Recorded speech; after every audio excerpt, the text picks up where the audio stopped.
အားလုံးပဲမင်္ဂလာခင်ဗျာကျွန်တော်ရဲ့ Telegram blog ကနေပြန်လည်ကြိုဆိုလိုက်ပါတယ်ဒီနေ့မှာလည်းကျွန်တော် share လုပ်ပေးသွားမယ့်အကြောင်းလေးကတော့ကျွန်တော်တို့ gain source ကြီးပတ်စံရှာခြင်းတဲ့တွေ့တဲ့ဒီနေ့မှာလည်းကျွန်တော် Givvy ရထုတ်တယ်ကျွန်တော် gain လေးတစ် gain နဲ့ကျွန်တော်gain လေးတစ် gain ပေါ့နော်ဘယ်လိုမျိုး source အောင်လဲဆိုတာလေးကိုကျွန်တော်ပြောပြပေးမှာရှိပါတယ်ပြီးကျွန်တော်တို့ဒါ Givvy ရထုတ်တဲ့ gain တွေအကုန်လုံးကကျွန်တော်တို့တကယ်ပေးတယ်ပေါ့နော်တကယ်လည်းရတယ်ဒါပေမဲ့ကျွန်တော်တို့ရတဲ့ amount တော့နည်းနည်းတယ်ပေါ့နော်နည်းနည်းတယ်ဒါပေမဲ့သူကတကယ်ပေးတာဖြစ်တဲ့အတွက်ကျွန်တော်ဒီ Givvy ရထုတ်တဲ့ gain တွေအကြောင်းကိုကျွန်တော်တစ်ခုချင်းစီကျွန်တော်တင်ပေးနေတာဖြစ်ပါတယ်ပထမဆုံးကျွန်တော်တို့ဘယ်ကိုသွားမလဲဆိုရင်ကျွန်တော်တို့ဒီ Play Store ကိုသွားမယ်ပေါ့နော်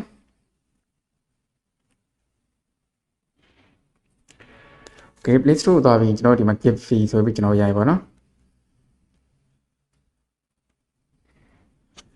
Okay ဒီမှာဆိုရင်ဒီကောင်လေးဒီတိုင်းလေးကျွန်တော်ရိုက်ရှာတယ်ပေါ့နော် Givvy Recipe ဆိုတဲ့ကောင်လေးကိုကျွန်တော်တို့ရိုက်ရှာပါမယ်ပြီးရိုက်ရှာပြီးရင်ကျွန်တော်တို့နှိပ်လိုက်ပါနော်နှိပ်ပြီးရင်ကျွန်တော်ဒီကောင်လေးပါ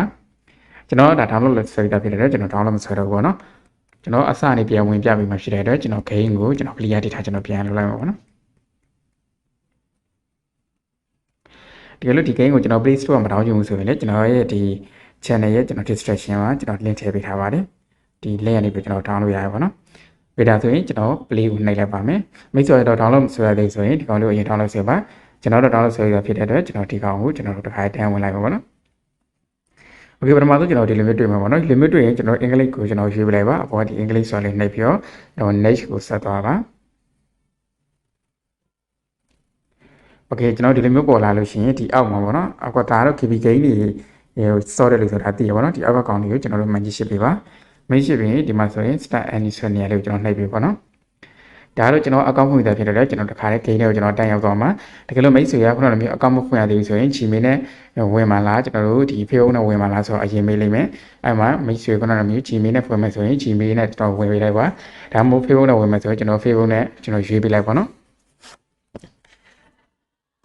โอเคဒီမှာဆိုရင်ကျွန်တော်ဒါကျွန်းလေးတွေပေါ့နော်ဒီမှာဆိုရင်ကျွန်တော်ကျွန်းလေးတွေရှိတယ်ဒီကျွန်းလေးတွေကိုကျွန်တော်တို့ကဗာလိုက်လောက်မှာဆိုရင်ဒီမှာလော်လေးရှိရပါတော့ဒီလော်လေးဖွင့်ပြီးတော့ဒီပုံစံတိုင်းလေးကျွန်တော်ဆော့ပေးရမှာပေါ့နော်ဒီမှာဆိုရင်ဒါဒီကောင်ကကျွန်တော် gain ဆော့တဲ့ coin ပေါ့နော်ဒါကကျတော့ကျွန်တော်တို့ခုနကမျိုး% ဒေါ်လာနဲ့လဲလို့ရတယ်ကျွန်တော်တို့coin ပေါ့နော်โอเคဒါဆိုရင်ကျွန်တော်တို့ဘယ်လိုမျိုးဆော့ရမလဲဆိုရင်ဒီမှာဆိုရင်သူကဒီကောင်လေးရှိရပါတော့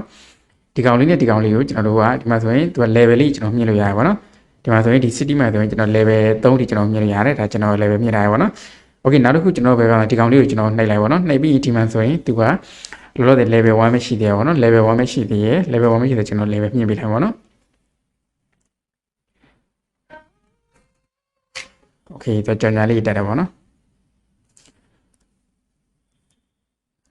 Okay ဒါဆိုရင်ကျွန်တော် level 2မြင်လိုက်ပါနော်။ level 2မြင်ပြီးကျွန်တော်ဘာလုပ်မလဲဆိုရင်ဒါသူကပြောမှဒါအိမ်နဲ့အိမ်ပုံစံမျိုးပေါ့နော်။အိမ်နဲ့အိမ်ပုံစံဖြစ်တဲ့ဒီအိမ်နှစ်ခုကိုကျွန်တော်တို့ကဆက်ပေးရမှာပေါ့နော်။ပြောမှဆိုရင်အိမ်နဲ့အိမ်နဲ့ကျွန်တော်တို့တွားလို့ရဖို့အတွက်လမ်းလေးဖောက်ပေးရမှာပေါ့နော်။အဲဆိုရင်ကျွန်တော်ဒီလိုမျိုးလေးကျွန်တော်တို့ဆွဲပေးလိုက်ပါ။ Okay ဒါဆိုရင်ကျွန်တော်တို့ကားတွေအပြန်လန်သွားပြီပေါ့နော်။အပြန်လန်သွားတာနေပြီးတော့လေကျွန်တော်တို့ကဒီမှာဒီကနေပြီးတော့ဘာရလဲဆိုရင် coin ရမှာပေါ့နော်။ Okay နောက်တစ်ခုလည်းပေါ့နော်ကျွန်တော်ဒီလိုမျိုးသူ့ကို update လုပ်လိုက် update လုပ်ပြီးတော့လို့ရှိရင်တော့အဲ့လိုမျိုးဆက်ပေးလိုက်ပေါ့နော်ပြီးတော့ဒီမှာဆိုရင်ဒီဘက်ကကောင်ရှယ်ပေါ့နော်ကျွန်တော်ဒီကောင်လည်းမျိုးupdate လုပ်ပေးလိုက်ပေါ့နော်ပြီးရင်ဒီလိုမျိုးကျွန်တော်တို့ဆက်လို့ရပါပြီဒီမှာဆိုရင်ပေါ့နော်အဲ့လိုမျိုးလေးပဲပေါ့နော်ကျွန်တော်တို့gain လေးတွေကိုအတိုင်းလေးပဲကျွန်တော်တို့ဆက်ပေးရမှာနော်ဆက်ပေးရနဲ့ဒီကောင်လေးတွေနေပြီးကျွန်တော်ဗာရမလဲဆိုရင်ကျွန်တော်တို့ coin ရမှာပေါ့နော်ဒီခုနကမျိုးတိန်နဲ့တိန်လမ်းဆက်လမ်းမဆက်လုပ်ပေးတာပေါ့နော်ဒါကတော့မိတ်ဆွေတို့ကြိုက်တယ်လို့ကျွန်တော်တို့ဆက်လို့ရပါတယ်ပြောဖို့ကျွန်တော်တို့ဒီလိုမျိုးပေါ့နော်အလဲကောင်ကျွန်တော်တို့ခွဆက်တယ်ကျွန်တော်ရရပါတော့ခိစ္စမရှိဘူးကျွန်တော်ကြိုက်တယ်လို့ဆက်လို့ရတယ်โอเคဒါဆိုရင်ကျွန်တော်တို့အင်ကန်ရလာအောင်ဘာလုပ်ရမလဲဆိုရင်ဒီအောက်မှာပေါ့နော်ဒီမှာဆိုရင်ကျွန်တော်တို့ speed ပေါ့နော်ဒီ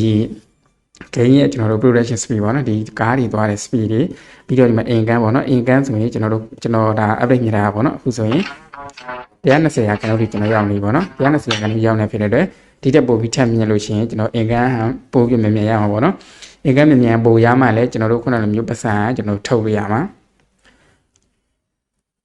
Okay အဲ့လိုမျိုးဖြစ်တဲ့တော့ကျွန်တော်တို့ကဒီအင်ကန်ဆိုတာလေးကိုနှိပ်လိုက်ပါတော့နှိပ်ပြီးရင်ဒီမှာဆိုရင်သူက coin နဲ့ကျွန်တော်တို့ update လုပ်မှာလား coin နဲ့ update လုပ်မှာလားပြီးတော့ကြော်ညာကြည့်ပြီး update လုပ်မှာလားဆိုမေးရပါတော့ဒီမှာဆိုရင်တစ်ချက်တတိထားအောင်လို့ကျွန်တော်အင်ကန်ကိုနှိပ်လိုက်တာနဲ့ဒီမှာဆိုရင် amount တစ်ခါတည်းကျွန်တော်ချက်ချင်းပြောင်းသွားတာပေါ့နော်ခုန3990ကနေပြီးတော့4399ဖြစ်သွားပြီပေါ့နော်အဲ့ဒါဆိုရင်မိတ်ဆွေရတကယ်လို့ပေါ့နော်ကျွန်တော်တို့ဒီ wifi နဲ့ဆိုရင်တော့ကျွန်တော်တို့ဒီကြော်ညာပဲကြည့်ပေါ့နော်ကြော်ညာပဲကြည့်ပြီးတော့ကျွန်တော်တို့ update လုပ်ပါ အဲဆိုရင်ကျွန်တော်တို့မှာရှိတဲ့ coin လေးပေါ့နော် coin လည်းမရောဘူးကျွန်တော်တို့က update လုပ်သွားဖြစ်တဲ့အတွက်ဒီ speed ပေါ့နော် speed ရလည်းကျွန်တော်တက်လာမယ်ပြီးတော့ကျွန်တော်တို့ရတဲ့ဒီ coin amount လည်းကျွန်တော်တို့တဖြည်းဖြည်းတက်လာမှာပေါ့နော်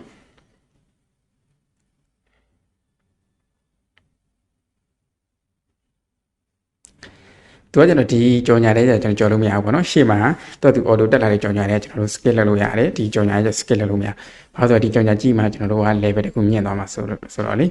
okay ဒါဆိုရင်ကျွန်တော်ဒီမှာအခုကြော်ညာကြည့်လိုက်တဲ့ income ဘယ်လောက်တက်လာလဲဆိုရင်ဒီမှာဆိုရင်ခုန4399ပေါ့နေပြီးတော့9599ဒီကျွန်တော်ရောက်သွားပြီပေါ့နော်အဲ့လိုမျိုးပဲကျွန်တော်တို့ဒီမှာဆိုရင်သူကကျွန်တော်တို့ coin နဲ့မြင့်ရင်ပေါ့နော် coin နဲ့မြင့်လို့ရှိရင်ဒီ coin နဲ့ကျွန်တော်တို့မြင့်ပေးရတာအဲ့ coin နဲ့မြင့်ပေးရတာအဲ့ coin ဒီမှာဆိုရင်ကျွန်တော်အခုလက်ရှိမြင့်တဲ့ level ဆိုရင်3သိန်းကြီးရောက်သွားပြီပေါ့နော်ကျွန်တော်မှာ coin 3သိန်းမရှိဘူး coin 3သိန်းမရှိရဖြစ်တယ်ကျွန်တော်တို့ ATF ပဲကျွန်တော်တို့ဒီကြော်ညာတွေပဲကြည့်ပြီးတော့ကျွန်တော်တို့ဆက်မြင့်မှာပေါ့နော်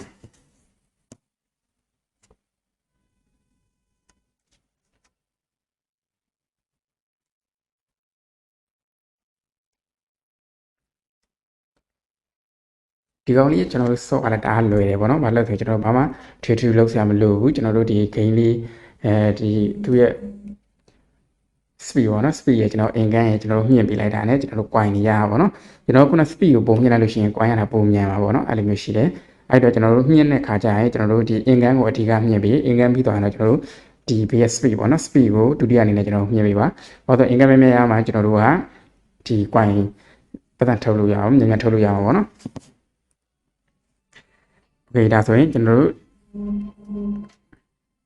ဒါဆိုရင် income ကိုလည်းကျွန်တော်တစ်ဆင့် edit မြင်လိုက်ပါတော့ income edit မြင်ပြီးဆိုတော့ကျွန်တော်ဘာထပ်လောက်မလဲကျွန်တော် speed ကိုကျွန်တော် update ချက်မြင်ပါတော့ဘာလို့ဆိုရင်ကျွန်တော်က speed ကိုရှာထားခဲ့ရဖြစ်တဲ့အတွက်ကျွန်တော်ဒီမှာဆိုရင် income ကျွန်တော်ထင်တဲ့လောက်တက်မလာဘူးပေါ့နော် okay ဒါဆိုရင်ဒါဒီကောင်ဘယ်လို sort လို့ရမလဲဆိုတဲ့အကြောင်းလေးသိသွားပြီပေါ့နော်ဒီမှာဆိုရင် speed နဲ့ကျွန်တော်တို့ income ကိုအဓိက update လုပ်ပေးပါပြီးရင်ဒီမှာ zone တွေပေါ့နော်ဒီ zone တွေတစ်ခုနဲ့တစ်ခုကျွန်တော်တို့ကဘာလို့ရမလဲဆိုရင်ခုနလိုမျိုးဒီဘက် zone နဲ့ဒီဘက် zone နဲ့ဆက်သွယ်ရင်ကျွန်တော်ပို့ပြီးတော့မှကျွန်တော်တို့က coin ရမြန်နေပေါ့နော်အဲ့ဒါကြောင့်မလို့ဒီဘက် zone တွေကိုလည်းကျွန်တော်တို့ဒီမှာအကုန်လုံးကျွန်တော်တို့ခုနလို zone တစ် zone ပြီး zone ကျွန်တော်တို့ဆက်ပြီးတော့ live sort လို့ရှိရင်ကျွန်တော်ခဏရအောင်ပါနောက်တစ်ခုကကျွန်တော်တို့ဒီကောင်လေးလိုရင်လည်းကျွန်တော် coin ရလာဆိုတော့မဟုတ်ဘူးပေါ့နော်နောက်ထပ်ကျွန်တော်တို့ coin ရတဲ့တနေရာရှိသေးတယ်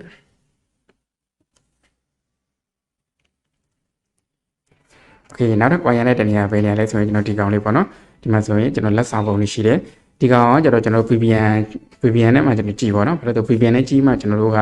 coin အများကြီးရမှာပေါ့နော်ဘာလို့ VPN မှာပါပဲအတိုင်းကြည့်မှဆိုရင် coin နည်းနည်းလေးပဲရမှာပါအဲ့တော့ခုနလိုမျိုးဒီလက်ဆောင်ပုံလို့ကျွန်တော်နှိပ်မယ်ဆိုရင်တော့ကျွန်တော်တို့ coin များများရအောင်ဘာပဲလုပ်ရမလဲဆိုရင်ခုနလိုမျိုးပေါ့နော်ကျွန်တော်တို့ VPN လေးသုံးပြီးလုပ်ပါဒီမှာဆိုရင်ဒါ coin အန်ပေါ့နော်400ကျွန်တော်ရလိုက်တယ်ဒါပေမဲ့ဒီမှာပြောင်းသွားတာကကျွန်တော်6399ပေါ့နော်ဒါကကျတော့ဒီကားတွေပေါ့နော်ကားတွေဒီကနေပဲလဲကျွန်တော်တို့ရတယ်အင်ကန်ကကျွန်တော်တို့ပြန်ရလာပေါ့နော်ကျွန်တော်တို့ကဒီတိုင်းပဲသူ့ကိုပြစ်ထားလိုက်ပေါ့နော်ဒီတိုင်းဒီကောင်လေးတွေဆက်ပြီးသွားကျွန်တော်ပြစ်ထားလိုက်ရုံပဲ coin ကလည်းသူရလာပါပေါ့နော်โอเคဒါဆိုရင်ဒီဥစ္စာတော့ဘယ်လိုဆော့ရမလဲသိသွားပြီပေါ့နော်အဲ့ဒါဆိုကျွန်တော်ထုတ်မယ်ဆိုရင်ဒီကျွန်တော်တို့ဒီလူပုံလေးကိုကျွန်တော်နှိပ်လိုက်ပေါ့နော်လူပုံလေးကိုနှိပ်လိုက်လို့ရှိရင်ဒီဘက်မှာကျွန်တော် Windows ဆော့လေးရှိရပါတော့ဒါကတော့ပတ်စံထုတ်တဲ့နေရာပါသူကဒီမှာဆိုရင်ကျွန်တော်ပြပေးထားရပါတော့ coin 1000ကိုကျွန်တော် 0.01 ဒေါ်လာပေါ့နော်သူဘယ်လောက်မှကျွန်တော်ထုတ်လို့ရမယ်ဆိုရင် coin B နဲ့ပဲထုတ်ပါတော့ coin B နဲ့ကျွန်တော်ဘယ်လောက်ထုတ်လို့ရမှာဆိုရင်ဒီကောင်ပေါ့နော်ဒါ coin B 0.35 ဒေါ်လာမှကျွန်တော်စပြီးတော့ထုတ်လို့ရမှာဖြစ်ပါတယ်ဘာလို့သူကဒီ amount က channel KPK နဲ့ 0.19 နဲ့ထုတ်ရပြီးတော့ဒီကောင်များသွားတယ်ဆိုရင်ဒီကောင်များသွားတယ်ဆိုရင်ဘာဖြစ်လို့လဲဆိုရင်ဒီကောင်ကကျတော့ကျွန်တော်တို့ကရလွယ်လို့ပေါ့နော်ရလွယ်တဲ့အတွက်သူက 0.35 ဒေါ်လာပြေးမှကျွန်တော်ထုတ်လို့ရမှာဖြစ်ပါတယ်โอเคအားလုံးကျေးဇူးတင်ပါတယ်ဒီလိုမျိုးဗီဒီယိုလေးတွေကိုဆက်ယူထားတယ်ဆိုရင်ကျွန်တော်ရဲ့ YouTube channel လေးကိုလည်း like subscribe လုပ်ပေးနိုင်ပါတယ်